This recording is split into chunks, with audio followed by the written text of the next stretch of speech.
this example problem, we are going to consider three scenarios.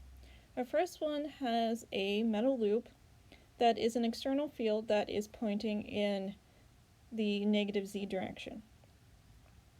So we see below that the area of the loop is decreasing.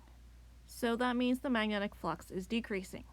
So that means we need B induced to be in the same direction as B external so that the flux is brought back up to status quo. So that means I'm going to grab the loop, put my fingers through the center, and my thumb is going to move in the clockwise direction, meaning that the induced current is in the clockwise direction. In scenario B, we have the same setup where the external field is into the board, but now the angle phi is increasing.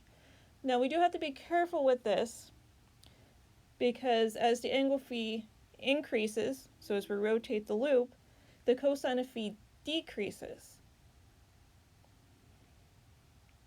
So that means that the magnetic flux is going to decrease, so B induced is going to be in the same direction as the external field to bring the flux back up. So that means our induced current, I'm going to put my fingers down into the page, grab the loop, so my thumb points clockwise. In the third scenario, we now have a loop with the external field coming out of the page, which is different, and it says nothing is changing.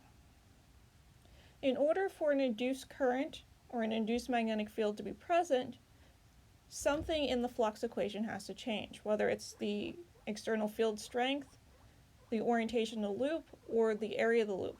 So one of those has to change in order for there to be an induced current and thus an induced magnetic field.